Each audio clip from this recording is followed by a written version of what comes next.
Sir একেবারে আজকে supreme কোর্টের যে চিত্র আমরা দেখতে পেলাম, একেবারে রাজ্যের পক্ষ থেকে বলা হচ্ছে যে রোপাতে নাকি ডিএ দেওয়ার যে নিয়ম, সেই নিয়ম নেই কোথাও না কোথাও গিয়ে। কি বলবেন?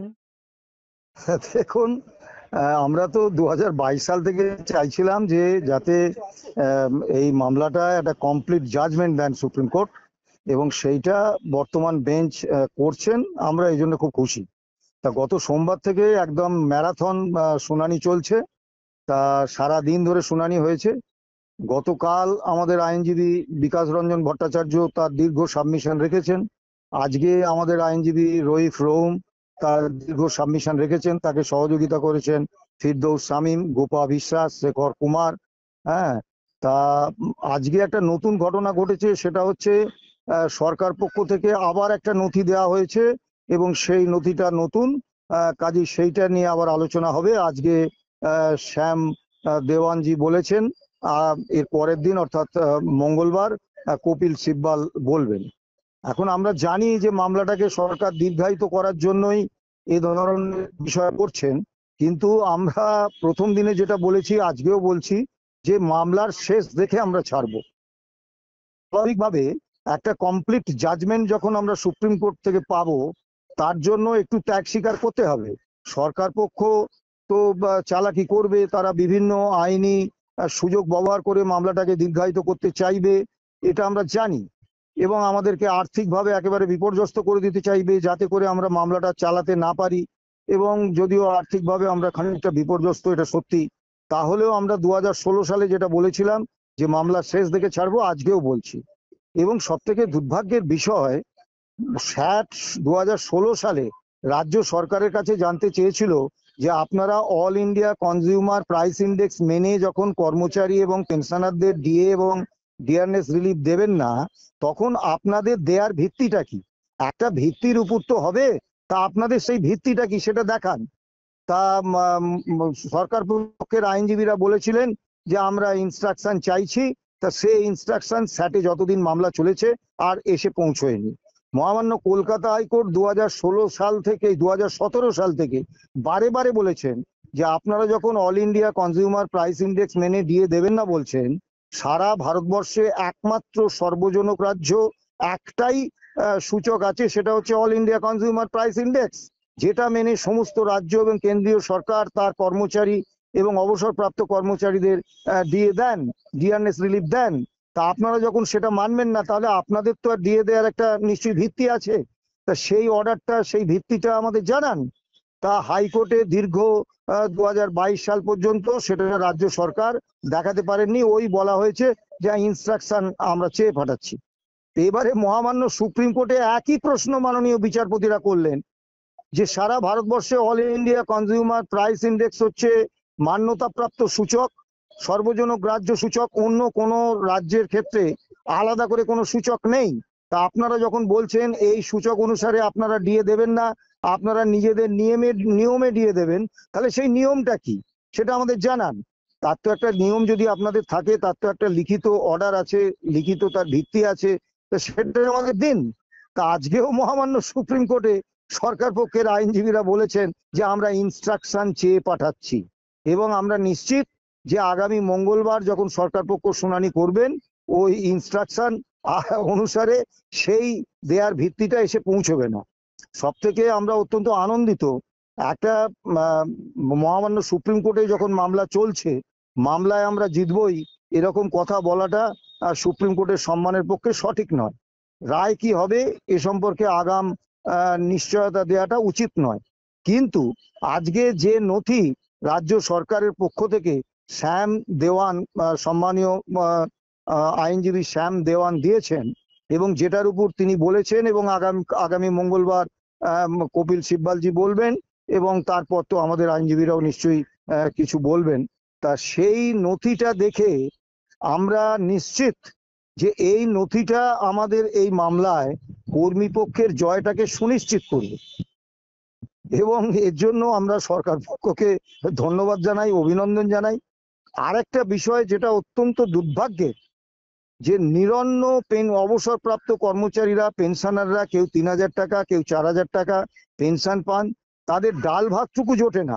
তাদের প্রাপ্য আটকাতে রাজ্য সরকার কোটি কোটি টাকা খরচ করে এই 30 লাখি 40 লাখি ব্যারিস্টার বড় বড় আইনজীবী নিয়োগ করেছেন। কলকাতা থেকে এক ঝাঁক আইনজীবী নিয়ে এসছেন, সুপ্রিম কোর্টে এক ঝাঁক আইনজীবী রয়েছে, এবং তাদের পেছনে প্রতিদিন কয়েক কোটি টাকা খরচ হচ্ছে। এটা তো আমার আপনার করের টাকা। এবং করের টাকাটা কেন খরচ হচ্ছে? যে আমি আমার কর্মীদের, রাজ্য কর্মীদের, রাজ্য পেনশনারদের, তাদেরকে তাদের ন্যায্য প্রাপ্যটা আমরা দেব না, সরকার দেবেন। অর্থাৎ একটা সরকার কতটা শ্রমিক কর্মচারী বিরোধী হলে এই ধরনের একটা সিদ্ধান্ত তারা নিতে পারে। যাই হোক, আমরা আগামী মঙ্গলবার আমাদের আইনজীবীরাও থাকবেন, আমরাও থাকবো, এবং যদি মামলা আগামী মঙ্গলবার বেলা 2টো থেকে শুনানি হবে, যদি শেষ না হয় আগামী বুধবার হবে, বৃহস্পতিবার হবে, আমরা থাকবো।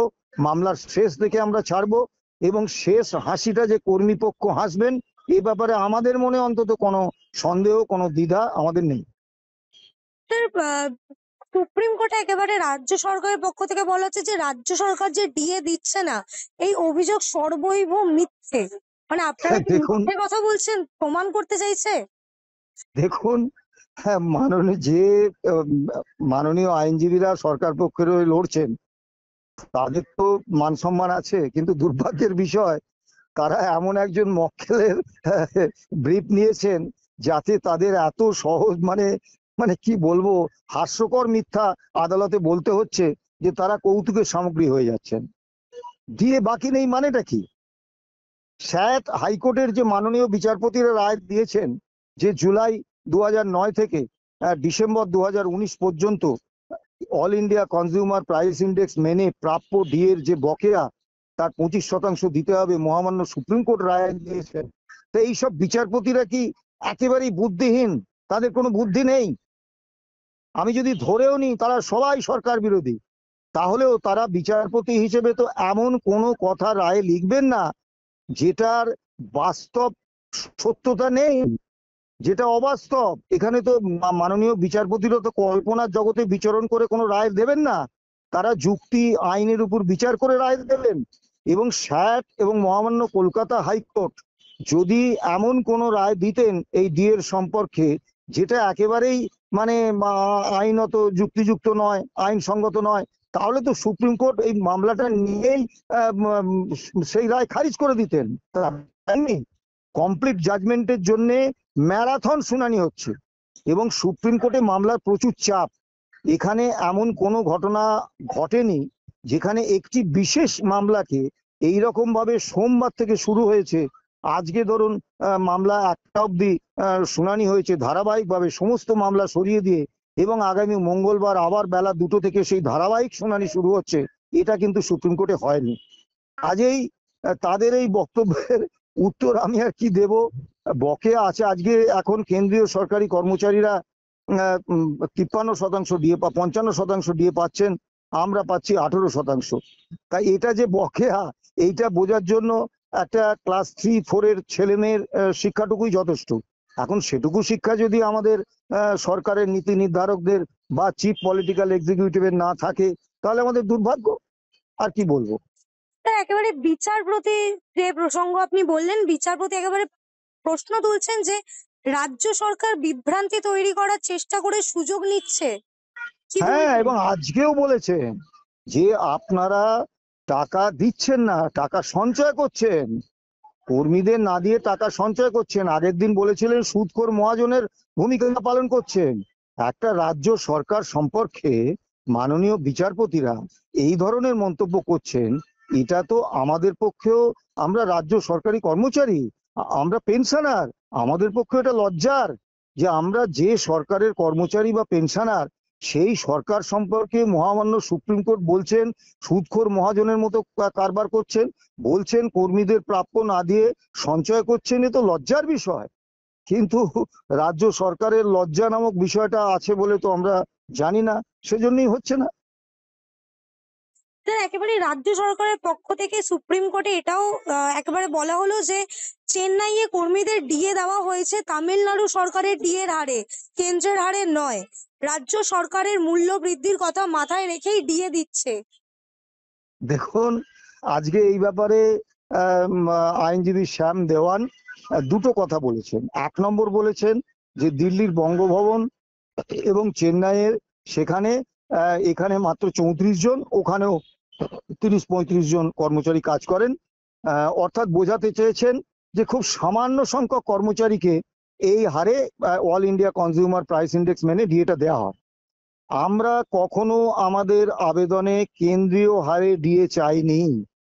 আমরা কখনো বলিনি যে দিল্লিতে এবং চেন্নাইয়ে পশ্চিমবাংলার রাজ্য সরকারি কর্মচারীদের কেন্দ্রীয় হারে ডিএ দেওয়া হচ্ছে।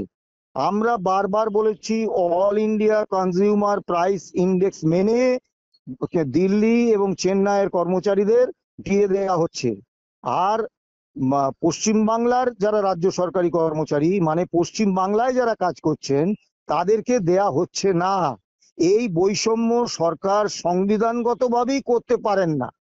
এখন সেখানে 34 জন কর্মচারী না 134 জন না 2034 জন, এইটা বিষয় নয়। তুমি একজন কর্মচারীকেও বৈষম্যমূলক ভাবে বাড়তি কিছু দিতে পারো না। এবার সরকার পক্ষ বলছেন যে দিল্লিতে এবং চেন্নাইয়ে মুদ্রাস্ফীতি নাকি অনেক বেশি, এখানে কস্ট অফ লিভিং বেশি, ওই জন্য দিচ্ছেন। তাহলে তো সঙ্গতভাবে স্যাটে এবং হাইকোর্টে আমাদের আইনজীবীরা যে প্রশ্নটা তুলেছিলেন, তাহলে কলকাতায় তো কস্ট অফ লিভিং বেশি, পুরুলিয়ায় কম। তার মানে কি আপনি কলকাতার কর্মচারীকে বেশি হারে দিয়ে দেবেন আর পুরুলিয়ার কর্মচারীদের কম হারে? সারা ভারতবর্ষে কোন সরকার এরকম করেছে? ওনারা যে তামিলনাড়ু সরকারের উদাহরণ দিয়েছেন, তো ওনারা কি জানেন যে তামিলনাড়ু সরকার বা দিল্লি সরকারের হারে দিয়ে দিচ্ছেন মানে তারা all India consumer price index মেনে প্রাপ্য হওয়ার দিন থেকে তাদের কর্মচারীদের দিয়ে দেন। কেন্দ্রীয় সরকারও সেটা দেন। কাজী কেন্দ্রের যেটা ডিএর হার হয় সেটা তামিলনাড়ু বা দিল্লি সরকারের হয়, তারা দেন না বলে হয় না। কাজী এখানে একটা বিভ্রান্তি সৃষ্টির চেষ্টা করেছেন। কিন্তু মাননীয় বিচারপতিরা যে একেবারে বুদ্ধিহীন এরকম তো নয়। তারা যথেষ্ট মেধাবী এবং মেধা আছে বলেই তারা সুপ্রিম কোর্টের মতো সর্বোচ্চ ন্যায়ালয়ে তারা মাননীয় বিচারপতি হয়েছেন। কাজী এসব বিভ্রান্তি ছড়িয়ে কোনো কিছু হবে না।